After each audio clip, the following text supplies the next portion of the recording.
ஒரு தாய் தேற்றுவது போல் என் நேசர் தேற்றுவார்.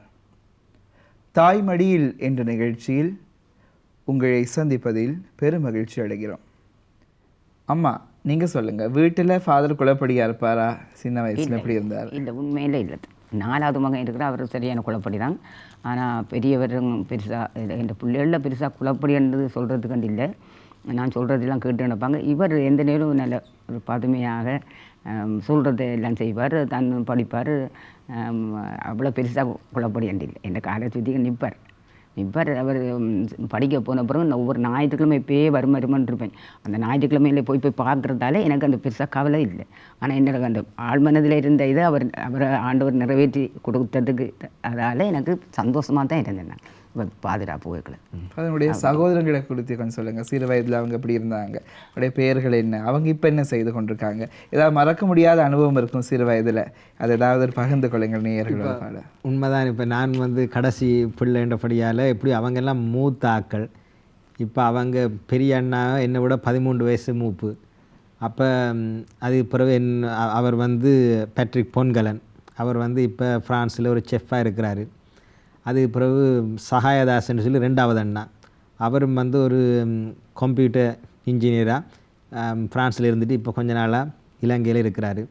அதுக்கு பிறகு எங்களோட டமிலா சுபோதினி என்று சொல்லி அவங்க ஒரு ஆசிரியராக இப்போ புனித அந்தோனியார் ஆண்கள் பாடசாலையில் கொழும்பில் அவங்க படிப்பிச்சு கொண்டுருக்குறாங்க.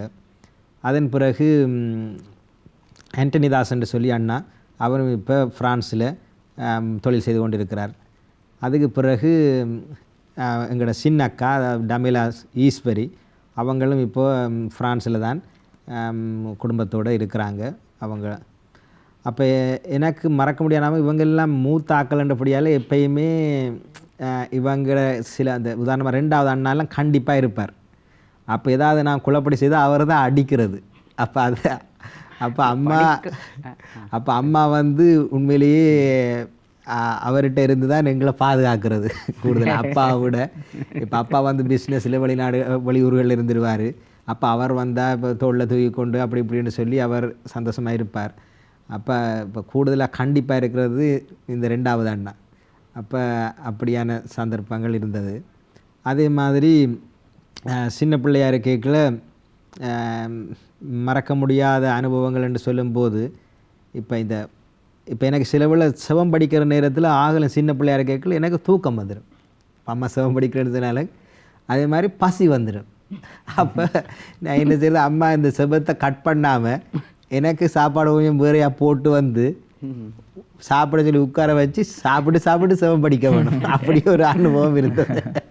அப்போ நான் சின்ன பிள்ளைன்றபடியெல்லாம் அந்த சலுகை எனக்கு மட்டும்தான் இருந்துச்சு, அது எல்லாருக்கும் இல்லை. அப்போ அப்படியான அனுபவங்கள் இருக்குது. அதே மாதிரி நிறைய இந்த 6 பேரும் உண்டாயிருந்து அப்படியான அனுபவங்கள் இப்போ இல்லை. இரண்டிட இப்போ நான் கிட்ட ஃப்ரான்ஸுக்கு போன இருந்தான், அண்ணம்மார் எல்லாரோடைய நின்று நாங்கள் இருந்தோம். அப்போ இப்போ நாங்கள் குடும்பமாக எல்லா பிள்ளைகளும் உண்டாயிருந்து சந்திக்கிற தருணங்கள் குறைவு. அந்த ஒரு கவலை தான். ஆனால் அதை விட எவ்வளவோ குடும்பங்கள் எவ்வளவோ பிரச்சனைகளோடு இருக்கிறதால இப்போ நாங்கள் அதெல்லாம் பெருசாக பொருட்படுத்துறது இல்லை. அம்மாவுக்கு மறக்க முடியாத என்ன அனுபவம்? சின்ன பிள்ளைகளாக அவங்கள சுற்றி இருந்த பிள்ளைகள் சிறு வயதில் என்ன மாதிரி அனுபவம், மறக்க முடியாத ஒரு அனுபவம் நம்ம பகிர்ந்து கொள்ளுங்க. மறக்க முடியாதுன்றது எல்லாம் பிள்ளைகள் எல்லாம் படிப்பில் நல்ல முன்னேற்றமாக இருந்தாங்க. அப்போ அதில் எனக்கு நல்ல சந்தோஷம்தான். இப்போ வளர்ந்த பிறகும் வேலை செய்யும் போதும் 2வது மகன் சுமதாங்கி மாதிரி எங்களோட குடும்பத்தையே சுமந்தவராக எல்லா கடமையும் நிர்வாகமும் அவர் உண்மையாக செய்வார் 2வது மகன். அதனால் மற்றது இப்போ நாம் வளர்த்த வளர்ப்பு இப்போ என்னோட அந்த டமிலா ஈஸ்வரி அங்கே பிரான்ஸில் இருக்கிற 3 குழந்தைகளோட அவள் அந்த பிள்ளைகளுக்கு என்ன இருந்தாலும் சோபமால முழங்காலில் வச்சு தான் பிள்ளைகளுக்கு சுகமாக நான் சொன்னேன், சின்ன பிள்ளைகளம்மா அப்படி கடன் இது கொடுக்காதேன்னு சொன்னால் அங்கே பிள்ளைகளுக்கு அடிக்கக்கூடாது தானே அங்கே வெளியூரில். அதனால் அந்த இன்னும் குழப்படி செய்தாலும் அப்படி இப்படி விரட்டுறது. ஆனால் சிவமாலைக்கு கூடுதலாக ஒரு சிவமாலை முழுக்க நீங்கள் முழங்கால இருக்கணும்னு அந்த பொருள் செய்கிற பிள்ளையை வைப்பாள். வச்சுட்டு இந்த நாள் சிவமாலை படிப்பாங்க. எந்த நேரமும் நேரம் கிடைக்கிறவெல்லாம் பூசை போவாங்க. ஞாயிற்றுக்கிழமை பூசைகளுக்கு எல்லாம் போவாங்க. ஆனால் அந்த நற்செய்திக்கு பிறகு பூசைக்கு 3 குழந்தைகள், 13 வயது, 8 வயது, 3 வயது. அப்போ அந்த குளிருக்குள்ள விளம்பி கொஞ்சம் பிந்தி போய் நற்செய்திக்கு பின்னால் பிந்தி போனால் நன்கன்னு எடுக்க மாட்டாங்க. என்ற பிள்ளைகளுக்கு அதை பழக்கக்கூடாது. என்ற அதுகள் பிற்காலத்திலேயும் எப்போ வந்தாலும் நெற்கண் எடுத்துக்கிட்டு போகலாம் அப்படி என்று பிள்ளைகள் பழகிடும். அதனால் நெற்கண் எடுக்க பிள்ளைகளையும் விட மாட்டேன், தானும் எடுக்க மாட்டேன், அவரையும் விட மாட்டான். பிறகு நைட்டில் வைட் சேர்ச்சில் இரவு 10 மணிக்கு பூசை இருக்குது. 2ஆம் தினம் ஒரு நாளில் 2 பூசைக்கு போவான். அந்த முதல் பூசைக்கு பிந்தி போனான் அண்டை. ஐயோ நான் எதுனா சொல்லி பார்த்தேன், ஏனம்மா அப்படி செய்கிற, ஒரு நாள் ஒரு பூசை போனால் போதும் தானே. இல்லைம்மா அதை அரை பூசை போய் பூசை போய் எல்லாம் நற்கண் எடுக்கிறது பிள்ளைகளுக்கு பழக்கக்கூடாது. அப்போ நான் உண்மையாக நான் சொல்லுவேன், நீ மறைக்கல்வி 9 வருஷம் மறையாசிரியாக இருந்தது. இப்போ நான் பார்த்து உன்னோட வாழ்க்கையில் நீ தனியாக இந்த 3 குழந்தைகளோடையும் நீ பிள்ளைகளை வளர்க்குற விதமும் இந்த பிள்ளைகளை செவிக்க வைக்கிற விதமும், ஆனால் ஸ்கூல்லேயும் நல்ல கட்டிக்கார பிள்ளைகளாக தான் இருக்கிறோம். தமிழ் நம்மளோட தாய்மொழியை விடக்கூடாது. தமிழ் வகுப்புகளுக்கும் அனுப்பி எல்லாம் 95-100 தான் பிள்ளைகள் தமிழ்லையும் பிரெஞ்சிலையும் எல்லாத்தையும் சரி செய்ய தமிழ். அந்த மாதிரி எங்களோட சின்ன பவா இருக்கிற 3 வயசு அது இந்த மாதிரி டிவி கிட்ட போயிட்டு மாதாமான்னு டிவியை தொட்டு கும்பிடுவாள். இப்போ வயல் மாதான்னு சொல்லி ஒரு திருநாள் 15ஆம் தேதி முன்னேற்று திருநாள் நடந்தது. அங்கே எல்லோரும் போயிருக்கிறாங்க. அப்போ கூட அவ்வளோ ஏராளமான சனங்களுக்குள்ள மாதாமாவை அதுக்கு முன்னே 3 நாள் வீட்டில் கொண்டு வச்சு செவிச்சது. ஒவ்வொரு வீடுகளும் கொடுப்பாங்களாம். அப்போ தாங்களும் கேட்டு வச்சு செவிச்சது. அப்போ அதை பார்த்த குழந்தை அங்கே ஃபாதர் மாதாவை தூக்கி அந்த இதில் வச்சு அந்த சுற்றுப்பிரகாரத்துக்கு ஆயுதப்படுத்திக்கலாம். இந்த புள்ள பார்த்துருக்குது தாயோட கையிலேருந்து எங்களோட வீட்டுக்கு வந்த அம்மா தானே வந்து இந்த குழந்தை அப்படியே கையை பிச்சுக்கொண்டு கீழே வரைக்கும் அவ்வளோ ஆக்களுக்களையும் நடுவில் பாதைக்கு தம்பி பாதை விட்டு அப்படியே போய் அவங்க ஃபாதர்மார்கிட்ட போயிட்டு அதை இப்போ வீடியோவில் நான் ஃபோட்டோவில் இவர் இதில் இருக்கணும். அவள் கிட்ட போயிட்டு 3 பாதசுமார் சேர்ந்து தான் தூக்குறாங்க. பாரமான பெரிய சுரூபம் வயல் மாதா பெரிய சரியான புதுமை எல்லாம். அப்போ போனோன்னு ஃபாதர் குனிச்சு பார்த்துட்டு 3 பேரும் மாதாவை பதிச்சு அவைக்கு ஊற்றி செய்ய கொடுத்து போட்டு லைஃப்பில் எடுத்துருக்குறாங்க. போட்டோவில் அவங்க கொடுத்து போட்டு திரும்பி தூக்கி வச்சு சுற்றுப்பெற ஆரம்பிச்சது. அப்படி அப்போ எல்லோரும் கை தட்டினாங்களாம். கை தட்டிட்டு யாரோட பிள்ளைன்னு பார்த்து எங்களோட மகளிட்ட வந்து நல்ல மாதாமாவை நல்ல வேதத்துக்குள்ள சிவத்துக்குள்ள வளர்க்கிருக்கிறது மாதாமா நல்ல குறிப்பாக பார்த்து இந்த பிள்ளை ஓடி வந்து இப்படி கையை விதிச்சுக்கொண்டு தான் ஓடினாங்க நடுவில்.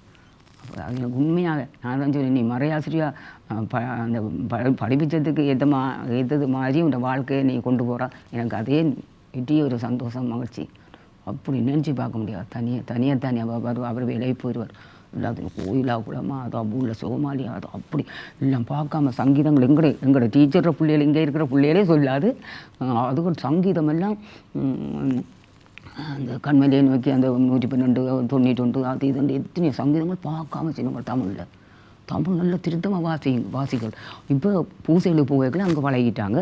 இப்போ 8 வயசு அவங்க ஓடி போய் டக்குன்னு உடுப்பை போட்டுன்னு வந்து உதவுவாங்க. மற்றது மூத்த உள்ள 13 வயசு அவள் ஃப்ரெஞ்சில் முதல் மாதம் வாசிப்பாள். தகப்பை காணிக்க எடுப்பார். அப்போ அன்றைக்கு அவங்களோட கல்யாண நாள் 28ஆம் தேதி ஏப்ரல். அந்த நேரம் இப்படி தங்களோட வெட்டிங் நாள்ன்ட்டு போய் சொன்ன உடனே ஃபாதர் மாதிரி எல்லாம் உடனே சொன்னாங்களாம் எங்களோட பூசைக்கு இந்த குடும்பம் எங்களுக்கு அவ்வளவு இது ஹெல்ப் பண்ணுறது எல்லா பாசமரண்டு ஃபோட்டோ எடுத்து இவங்களை ஆசீர்வதிச்சு அப்படி குடும்பமே இப்போ அப்படி அப்போ அது உண்மையாக பெரியோரு அந்த என்னன்னு சொல்கிறது அப்பா அந்தளவு ஒரு எனக்கு சந்தோஷம். அம்மா பகிர்ந்து கொண்டாங்க. இதுக்கெல்லாம் காரணம் அம்மாவுடைய ஆன்மீகம், விசுவாச வாழ்வு ஆழமாக வேரூண்டி அம்மாவுடைய எல்லா பிள்ளைகளும் குடும்பத்தில் இருக்க அனைவருமே ஒரு விசுவாச வாழ்வில் வேரூண்டி கடவுளோட பயணிக்கிறத நாங்கள் பார்க்குறோம். அதே மாதிரி இன்றைக்கி ஃபாதர் இன்றைக்கி செய்கிற பணியையும் நாங்கள் காண்றோம். ஃபாதர் நீங்கள் சொல்லுங்கள், நீங்கள் எத்தனை இடங்களில் பணி செய்திருக்கீங்க, உங்களோட கல்வி தகமைகள் என்ன, நீங்கள் என்ன படித்து கொண்டிருக்கீங்க, உங்களை எதிர்காலத்தில் நீங்கள் செய்ய போகிற என்ன விடயங்களை பற்றி எங்களுடைய நேயர்களுக்கு நீங்கள் கொஞ்சம் தெளிவுபடுத்துங்க ஃபாதர். இப்போ நான் 2008 டிசம்பர் 20ஆம் தேதி குருவாகின பிறகு அப்போ என்ன போட்டாங்க, சி ஸ்ட்ரீட் பங்கில், அதாவது கடற்கரை தெரு நீர்கொழும்பில். அப்போ அங்கே கிட்டத்தட்ட 1.5 வருஷம் மாதிரி பணி செய்துட்டு அங்கே நல்ல அனுபவம். ஏன்னா அங்கே கிட்டத்தட்ட 2000க்கு மேற்பட்ட குடும்பங்கள், அப்போ 3 பெரிய கோயில்கள், பெரிய சமூகங்கள். அப்போ அங்கே ஒரு நல்ல ஒரு அனுபவத்தை பெற்றுக்கொண்டு அது பிறகு என்ன போட்டார் ஆயர் தலுகம. அப்போ அது தனி சிங்கள பங்கு. அப்போ அங்கேயும் வந்து அதே மாதிரி ஒரு பெரிய பங்கு. அப்போ அங்கேயும் வந்து பல மக்களுக்கு இடையில் கிட்டத்தட்ட 1 வருஷம் சேவை செய்த பிறகு அப்போ அந்த நேரத்தில் திருப்பி ஆயர் என்ன அனுப்பினார், பெரிய தெரு, அதாவது கிராண்ட் ஸ்ட்ரீட் நீர்கொழும்பு பங்கு. அப்போ அதுவும் வந்து பெரிய பங்கு. அப்போ நான் வந்து கிட்டத்தட்ட ஒரு 2000 குடும்பங்களை நான் தனியாக பார்க்க வேண்டிய ஒரு சந்தர்ப்பம். முன்னக்கரை குருசு கோயில், அப்போ அங்கே வந்து சென்ட் நிக்லஸ் கோயிலுடைய ஜூபிலி, அப்போ அதெல்லாம் கொண்டாடி அது பிறகு குருசு கோயிலில் அவங்க ஒரு கோயில் கட்டணுமென்று சொல்லி அவங்க முயற்சி பண்ணினாங்க. அப்போ அதையும் நாங்கள் எப்படியாவது கோயில் ஒரு அரைவாசி திட்டத்துக்கு கட்டிட்டு, அப்போ அப்படி இருக்கும்போது ஆயர் என்ன சொன்னார், மறை மாவட்டத்தில் இப்போ புதிய ஒரு அணி, அதாவது இந்த விசுவாச பரப்புதல் ஃபெய்த் அனிமேஷன் அணியை உருவாக்க போகிறோம். அப்போ நீங்கள் father Cecil Joy, father Anton தினேஷோட நீங்களும் பொறுப்பாக தமிழுக்கும் இருந்து சேவை செய்யணும்னா அப்போ அந்த பரப்புதல் சபைக்கு வந்தால், அப்போ அதில் நான் ரத்மநாளன் இருந்து கொண்டு கொழும்பு பூராவும் நிறைய வேலைகள் செய்தது. அப்போ அதுக்கு பிறகு ஆயர் என்ன வத்தலைக்கு போட்டார். இப்போ வத்தலையில் 1 வருஷம் இருந்து கொண்டு அப்போ அந்த விசுவாச ஃபெய்த் அனிமேஷன் டீம் காலத்தில் நாங்கள் அந்த ஆசிரியர்கள் விசேடமாக இந்த நம்முடைய அரசாங்க பாடசாலையில் கல்வி கற்பிக்கின்ற இந்த கத்தோலிக்க ஆசிரியர்களுடைய ஆன்மீக வளர்ச்சிக்காக நாங்கள் சில வேலைகள் செய்தது. அப்போ அது இன்னும் நடந்து கொண்டு போகுது. அப்போ இப்படியெல்லாம் வேலை செய்த பிறகு வத்தலையில் இருக்கிற காலம், அதாவது வத்தலைக்கு நான் போனதும் என்ன கிட்டத்தட்ட ஆயர் என்ன வெளிநாட்டுக்கு அனுப்ப வேணும் என்று சொல்லி, அதாவது ரோமைக்கு உயர் படிப்பு படிக்க வேணும் என்று சொல்லி ஆயர் சொன்னார். நம்முடைய பேராயர் மெல்கம் கர்தினால் ரஞ்சித் சொன்னார், இன்னொரு நாள் கூப்பிட்டு நான் படித்த படிப்பை நீரும் படிக்க வேணுமெண்டு. ஏன்னா அவர் படித்தது வந்து விவிலியம் சம்பந்தமாக பாண்டித்தியம் பெற்றவர். அப்போ அதே படிக்க வேணுமென்று சொல்லியிருக்கல. அது கிட்டத்தட்ட 4 வருஷம். அப்போ வத்தலைக்கு பிறகு நான் அங்கே போனது விவிலியம் சம்பந்தமாக 4 வருஷம். இப்போ கிட்டத்தட்ட ஒரு 7 வருஷம் ஓடி ஆடி வேலை செய்துட்டு திருப்பி படிக்க போய் உட்கார்ந்துருக்கிறது. அடுத்தது விவிலிய படிப்புக்கு முதல் வருஷம் வந்து மிகவும் கஷ்டமான காலம். ஏன்னு கேட்டிங்கன்னா அங்கே க்ரீக் படிக்க வேணும், அதே மாதிரி எபிரேயம் ஹீப்ரு படிக்க வேணும். அதெல்லாம் நமக்கு ஒரு கஷ்டமான காரியம். அடுத்தது கிட்டத்தட்ட 8 மணித்தியாலம் உட்கார்ந்து ஹோம்ஒர்க் செய்ய வேணும். அதுதான் அதில் இருக்கிற பெரிய பிரச்சனை. என்னென்னா 2 மணித்தியாலம் தான் அந்த ஃபஸ்ட் இயர், 40 நிமிஷம் அதாவது 42 நிமிஷம் 2 பீரியட் தான் பாடம். ஆனால் 8 மணித்தியாலத்துக்கிட்ட ஹோம்ஒர்க் உட்காந்து செய்ய வேணும். அதுதான் பெரிய கஷ்டம். அப்படி செய்யாமல் சில பேர் அங்காலைங்களை மாறிடுவாங்க. அப்போ நாம் வந்தது இதுக்காக வேண்டிட்டு சொல்லி அந்த வேறு விஷயங்களுக்கு போகாமல் கொள்ளாமல் நான் என்ன ஒருத்து கஷ்டப்பட்டு அந்த 1 வருஷத்தை கடத்தி படித்தபடியால் அதுக்கப்புறம் 4 வருஷம் அங்கே படிச்சுட்டு திருப்பி வந்த உடனே ஆயர் சொன்னார், நீங்கள் இப்போ நிறைய புத்தகங்களோட இதோடெல்லாம் நிறைய கஷ்டப்பட்டுட்டீங்க, இப்போ போங்க மறை மாவட்டத்தில் ஒரு தூர பிரதேசத்துக்கு. அப்போ அங்கே போனால் மத்துகம பங்கு. அப்போ அதில் நான் பங்கு தந்தையாக போனேன். அப்போ பங்கு தந்தையாக போனால் அதுவும் ஒரு புதிய அனுபவம். இரண்டு நம்மளுடைய பெருந்தோட்ட மக்கள் அங்கே செறிந்து வாழ்கிற இடங்கள், சிறிய தோட்டங்கள். இப்போ சில வேளை ஒரு தோட்டத்தில் 20 குடும்பம் இருக்கும், 10 குடும்பம் இருக்கும், 5 குடும்பம் இருக்கும். அப்போ அந்த நேரம் ஃபாதர் ஒனாசிஸ், ஃபாதர் கலன் அவங்க எல்லாம், அதே மாதிரி ஃபாதர் தேவசீலன் அவங்கெல்லாம் அங்கே நிறைய பணிகள் செய்து மக்களை கொஞ்சம் கொஞ்சமாக உருவாக்கி கொண்டு வந்த காலம். அப்போ அந்த காலத்தில் நாங்கள் கோயில் கட்டுறதுக்கான முயற்சிகள், அதே மாதிரி ஒவ்வொரு தோட்டத்திலையும் அட்லீஸ்ட் ஒரு சிறிய மண்டபங்கள் கட்டுறது, அதுக்கு பிறகு பெருவிழாக்களை வைக்கிறது, அப்படின்னு சொல்லி நிறைய இதுகள் அந்த மக்களை அவங்க தங்கட காலில் நின்று சுயமாக ஆண்டவரை புகழ பாட ஜெபிக்க அவங்கள கற்றுக் கொடுக்கணுமென்று தான் நாங்கள். அப்போ அதனால் ஒரு டீம் ஒர்க் மாதிரி தான் நாங்கள் செய்தோம். இப்போ நான் பங்கு தந்துட்டு நான் எந்த நேரமே அதுக்கான உற்சாகத்தை கொடுத்து அவங்கள வளர்த்தெடுத்தது. அப்போ அதன் அடிப்படையில் நாங்கள் அருப்பளக்கு அந்த பங்கில், அதாவது அந்த உப பங்கில் மன்னார்லேருந்து ஜோசப்பா சிஸ்டர்மாரையும் கூட்டிகிட்டு வந்து ஒரு கான்வென்ட்டையும் உருவாக்கி இப்போ அவங்க இன்னும் பணி செய்து கொண்டு போகிறாங்க. அப்போ அதெல்லாம் நினச்சி பார்க்கும்போது கடவுள் ஒரு சாதாரண இப்படியாக ஒரு சாதாரண மனுஷனை கடவுள் ஒரு குருவாக மாற்றி இப்படி நிறைய காரியங்களை என்னுடைய வாழ்க்கையினூடாக கடவுள் பலருக்கும் செய்திருக்கிறார் என்றதை நினச்சி நான் சந்தோஷப்படுறேன். இப்போ நான் தேசிய குறுமடத்தில் ஒரு நாள் கோல் வந்துச்சு ஆயர்கிட்ட இருந்து, நீங்கள் தேசிய குறுமடத்துக்கு போகிறீங்கன்னு. அப்போ திடீரென கோல். அப்போ நான் கேட்டேன், ஆயரு நான் கொழும்பில் இருந்து பணி செய்கிறது நீங்கள் விருப்பம் இல்லையா உங்களோட பக்கத்தில் இருக்கிறதுக்கு என்று கேட்டேன். அவர் சொன்னார், இல்லை நீங்கள் போங்க, அங்கே முக்கியம் வேண்டு. அப்போ இப்படித்தான் இப்போ தேசிய குறும்படத்தில் 1 வருஷம் முடிச்சாச்சு. அங்கே போனால் ஒரு புதிய அனுபவம், பல பிரதர்மார், அதே மாதிரி பல ஃபாதர்மார், நிறைய டயசிஸிலிருந்து மறை மாவட்டங்கள், நிறைய துறவர சபைகள் என்று சொல்லி இப்போ நிறைய பேருக்கு இப்போ என்னுடைய ஆரம்ப காலத்தில் நான் கிரீக் அது இதுன்னு சொல்லி படிப்பிச்சு விவிலியன் சம்பந்தமாகத்தான் படிப்பிக்க வேணும். அப்போ நான் எப்பயும் நினைக்கிறது, இப்போ கொழும்பில் இருந்தால் மக்களோட பூச வைக்கலாம், பல பிரார்த்தனைகள் செய்யலாம்.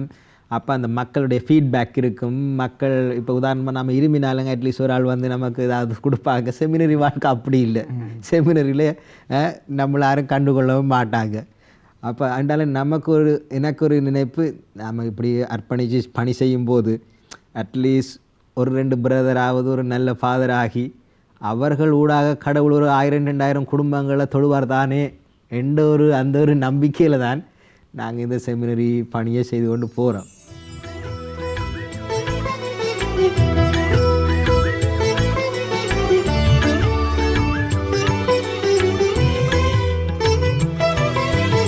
அழைத்தாயே உனக்காக இறைவா, உந்தன் பணிக்காக அழைத்தாயே தலைவா. அழைத்தாயே உனக்காக இறைவா, உந்தன் பணிக்காக அழைத்தாயே தலைவா. பணித்தாயே உன் அன்பை நான் கொடுக்க, பணித்தாயே உன் அன்பை நான் கொடுக்க. வரம் கொடுத்தாயே பணி வாழ்வில் நான் நிலைக்க. என் நன்றி சொல்வேன் என் இறைவா, என்றென்றும் நன்றி என் தலைவா. என் நன்றி சொல்வேன் என் இறைவா, என்றென்றும் நன்றி என் தலைவா. என் மீது ஏன் அன்பு நீ காட்டினாய், இந்த ஏழை என் இதயத்தில் தீ மூட்டினாய். என் மீது ஏன் அன்பு நீ காட்டினாய், இந்த ஏழை என் இதயத்தில் தீ மூட்டினாய். எனக்காக நான் வாழ்ந்த காலத்திலே, எனக்காக நான் வாழ்ந்த காலத்திலே என்னை வா என்று ஏன் சொல்லி கரம் நீட்டினாய். வா என்று ஏன் சொல்லி கரம் நீட்டினாய். ஃபாதர், இந்த நிகழ்ச்சியை பார்த்து கொண்டிருக்கிற இந்த நேயர்களுக்கு நீங்கள் என்ன சொல்ல விரும்புகிறீங்க ஃபாதர்? உண்மையிலேயே ஒரு யாராலும் ஒரு சாதனையாளராக வர வேண்டும் என்று சொன்னாலோ, அல்லது வாழ்க்கையில் முன்னுக்கு வர வேண்டும் என்று சொன்னாலோ, அல்லது குருவாக துறவியாக வர வேண்டும் என்று சொன்னாலோ, அது இந்த குடும்ப பின்னணி, குடும்பத்தினுடைய அந்த கஷ்ட துன்பங்கள், குடும்பத்தினுடைய பங்களிப்பு மிகவும் முக்கியம். அப்போ தனியே ஒரு ஆள் ஒரு பெரிய ஆளாக வாடுறது இல்லை. ஆகவே அக்கம் பக்கம் குடும்பம் அந்த பின்னணி தேவை. ஆகவே தான் நம்முடைய குடும்பங்கள், இதை பார்த்து கொண்டிருக்கிற குடும்பங்கள், ஏற்றத்தாழ்வுகள் எல்லா குடும்பத்திலையும் இருக்கும். ஏனெண்டா வீட்டுக்கு வீடு வாசல் படின்ற மாதிரி எல்லா வீட்டிலையும் பிரச்சனைகள் இருக்கும், எல்லா வீட்டிலையும் குழப்பங்கள் இருக்கும்.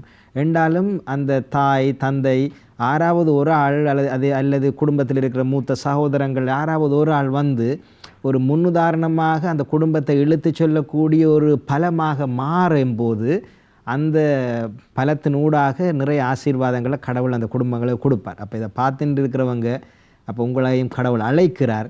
அதாவது நீங்கள் குடும்பத்தில் இருந்து கொண்டு நீங்கள் பலரை உருவாக்கலாம், பலரை நீங்கள் பெரிய ஆக்களாக மாற்றலாம். அந்த அழைப்பு உங்களுக்கு இருக்குது, அது உண்டு.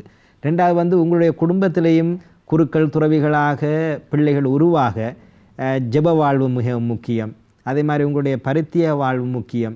அதே மாதிரி நம்முடைய கடந்த காலத்தில் இருந்து நாங்கள் மேலே நின்று வரக்கூடிய மாதிரி நாம் அதை மறக்காமல், நம்முடைய வேர்களை மறக்காமல் நாங்கள் முன்வர வேண்டுமென்றது தான் என்னுடைய வேண்டுகோள். அப்போ நாம் ஒவ்வொருவருக்கு ஒத்தாசையாக இருக்க வேணும்.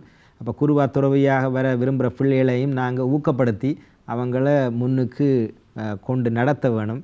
அதே மாதிரி இறை பணியில் நிறைய பேர், மறை ஆசிரியர்கள், அதே மாதிரி நிறைய அன்பர்கள் வேலை செய்கிறாங்க.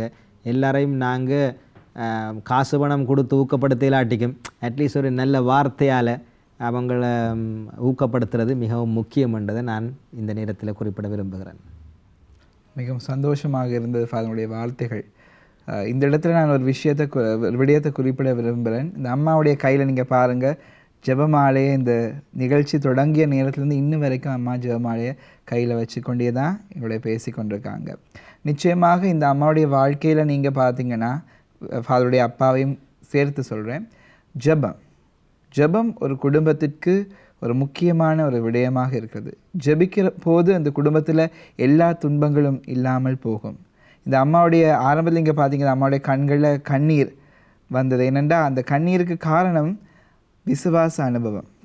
ஏனென்றால் இலங்கையில் நிறைய துன்பங்களை அனுபவித்து இந்தியாவுக்கும் போய் அங்கும் துன்பங்களை அனுபவித்து திரும்ப மீண்டும் தாய்நாட்டிற்கு வந்து இவ்வளோ கஷ்டங்கள், துன்பங்கள், பாடுகளை ஒரு தனி ஆளாக இருந்து தாங்கி இந்நாள் மட்டும் வந்திருக்கிறாங்க. அது மட்டும் இல்லை, பிள்ளைகளை நல்லபடியாக வளர்த்து சமூகத்தில் பேர் சொல்கிற அளவுக்கு ஒரு பிள்ளைகளை ஒரு நல்ல நிலைமைக்கு கொண்டு வந்து, இன்றைக்கி இந்த தாயை அறியாதவங்க யாருமே இருக்க மாட்டாங்க. ஏனென்றால் அம்மா ஒரு முன்மாதிரியான அம்மா. அந்த அம்மாவுக்கு கிடைச்ச பிள்ளைகளும் நல்ல பிள்ளைகள், சமூகத்துக்கு பணியாற்றுகிற நல்ல பிள்ளைகள் என்ற ஒரு பெயரை அந்த அம்மா நிச்சயமாக வாங்கியிருக்காங்க. இந்த அம்மாவையும் அம்மாவுடைய பணியையும் யாருமே ஒரு நாளும் மறக்க முடியாது. அம்மா திருச்சபைக்காக ஒரு மகனையே கொடுத்துருக்காங்க. இது கூட அம்மாவுக்கு மாதாவோட இருந்த ஒரு நெருக்கமான உறவும், அம்மாவுக்கு மாதா மேலே இருந்த அந்த பற்றும், அந்த அம்மாவுடைய ஆசையை மாதா நிறைவேற்றியிருக்காங்க. ரொம்ப சந்தோஷமாக இருந்தது இந்த உரையாடல். இன்னும் நிறைய பேசலாம், நாள் முழுக்க பேசலாம். நிறைய விசுவாச அனுபவங்கள் அம்மாக்கிட்டேயும் ஃபாதர்கிட்டேயும் இருக்குது. அதே மாதிரி ஃபாதருடைய சகோதரங்களையும் இந்த நேரத்தில் நாங்கள் அன்போடு நினைவு கூறுகிறோம். நன்றி ஃபாதர், இந்த எங்களுடைய அழைப்பை ஏற்று இந்த இடத்துக்கு வந்ததுக்காக. நன்றி அம்மா, இந்த இடத்துக்கு நீங்கள் வந்து எங்களுடைய அனுபவங்களை பகிர்ந்து கொண்டதுக்கு. வேர்பும் தொலைக்காட்சி வழியாக ஒரு தமிழ் பேசும் மக்களுக்காக, தமிழ் மக்களுக்காக தொடங்கியுள்ள இந்த தாய்மடியில் என்ற நிகழ்ச்சியை நீங்கள் தாங்குங்க, உடைய அனுசரணையை வழங்குங்க. முடிந்த அளவு இன்னும் இந்த நிகழ்ச்சியை நிறைய நாட்கள் நிறைய மக்களுக்கு பயனுள்ளதாக உங்களுக்கு பணி செய்யும் அருட்பணியாளர்களின் வாழ்க்கை வரலாறை, அவருடைய அருட்சகோதரிய வாழ்க்கை பின்னணியை இந்த உலகத்திற்கு எடுத்து செல்ல உங்களுடைய ஒத்துழைப்பை நீங்கள் வழங்க வேண்டும். மீண்டும் எல்லா காரியங்களையும் எங்களுக்கு உதவியாக இருந்த அனைவருக்கும் நன்றி சொல்லி நாங்கள் இந்த இடத்தை விடைபெறுகிறோம். நன்றி ஃபாதர். நன்றி. இயேசுவுக்கே புகழ், இயேசுவுக்கே நன்றி. மரியே வாழ்க.